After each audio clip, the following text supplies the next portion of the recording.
Hello everyone, welcome back to my YouTube channel. In this video we are going to discuss class 10 chemistry का chapter number 1 chemical reaction and equation, जिसका ये second part है. Part first already channel पे upload हो चुका है. You can check it out. In this video we are going to discuss types of reaction. So these main types of reaction are that first is combination reaction, then decomposition, then displacement, then double displacement, then oxidation and reduction, and then redox reaction. इन सब के बीच में तुम्हें दो और type के reaction पढ़ने को मिलेंगी, पर वो केमिकल रिएक्शन के टाइप नहीं है. एक एक्सोथर्मिक रिएक्शन और एक endothermic reaction. These are not the type of chemical reaction. ये हमारे chemical reaction के टाइप है, पर ये दोनों नहीं. अब we will move to the discuss each and every reaction in detail. The first type of reaction, that is combination reaction. So what is a combination reaction? जब भी दो या दो से ज़्यादा reactants combine होके एक single product form करते हैं तो उसे हम combination reaction बोलते हैं. यहाँ पे मैंने 3 एग्जाम्पल लिखे हैं. पहला है बर्निंग ऑफ कोल, दूसरा है formation of water and the third one is क्यूक्लाइन का एग्जाम्पल. अब इसको मैं केमिकल फॉर्म में लिखती हूँ. बर्निंग ऑफ कोल यानी तुम कोल को बर्न कर रहे हो, तो कोल को हम सी लिखेंगे, C+. बर्न तुम एयर के साथ करोगे तो ऑक्सीजन है एयर में, C+O, O2, okay, which gives CO2. तो यहाँ पे दो रिएक्टेंट्स ने कंबाइन करके एक सिंगल प्रोडक्ट दिया. सेम एज पर formation of water. Formation of water में तुम हाइड्रोजन और ऑक्सीजन को कंबाइन करते हो, यानी H2 plus O2, that gives you H2O. Understood. ये क्यूक्लाइन हम किसे बोलते हैं? क्यूक्लाइन हम CaO को बोलते हैं, CaO. इसको जब तुम वाटर के साथ रिएक्ट करवाओगे तो ये स्लेक्ड लाइन देगी, यानी CaOH2. This one is very important reaction because ये बोर्ड में पूछी जाती है. ओके, और इसमें हीट भी रिलीज होगी,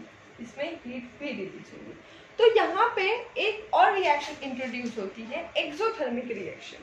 एक्सोथर्मिक रिएक्शन किसे कहते हैं? जहाँ पे हीट रिलीज होती है. यहाँ पे हीट हमारी रिलीज हो रही है, यानी ये जो एक रिएक्शन है ये कॉम्बिनेशन रिएक्शन के साथ साथ एक्सोथर्मिक भी है. So what is the definition of exothermic reaction? That reaction in which heat is release along with the formation of product. ठीक, तो उसका एग्जाम्पल ये है. दो और एग्जाम्पल एक्सोथर्मिक रिएक्शन के हो सकते हैं जो मैं डिस्कस करती हूँ. तो this is the definition of exothermic reaction, that when the heat is released along the formation of the product, we call this as a exothermic reaction.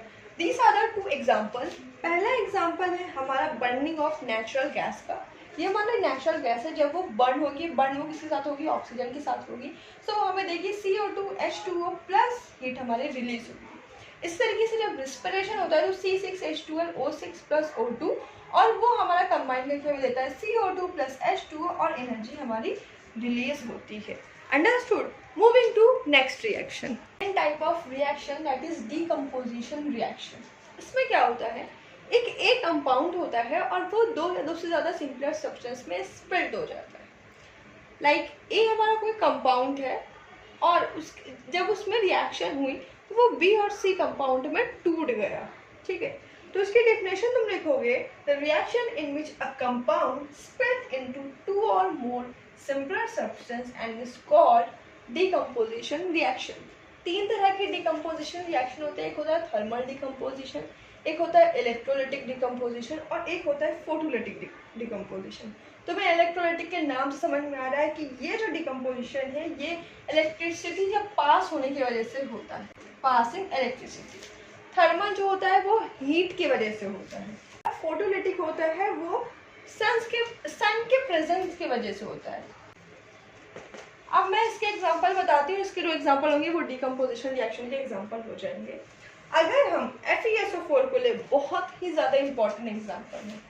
FeSO4 को ले और इसमें हम हीट पास कराएं तो वो 3 सिंपलर सब्सटेंस में टूट जाएगा. Fe2O3 plus SO2 plus SO3. अगर हम इलेक्ट्रोलाइटिक का एग्जांपल दें तो उसका एग्जांपल मैं लेती हूँ कि अगर मैं H2 ले लूँ, पानी ले लूँ, और उसमें मैं इलेक्ट्रिसिटी पास करा दूँ, क्या, electric current, H2 plus O2 में टूट जाएगा। फोटोलिटिक सनलाइट के प्रेजेंट होता है तो इसके दो बहुत ही ज़्यादा फेमस एग्जांपल है। एक मैं आपको लिख के बताती हूँ कि तुम AgCl को लोगे और उसमें सनलाइट पास करा दोगे, मतलब सनलाइट में उसको रख दोगे, तो वो Ag प्लस Cl में टूट जाएगा। अंडरस्टूड।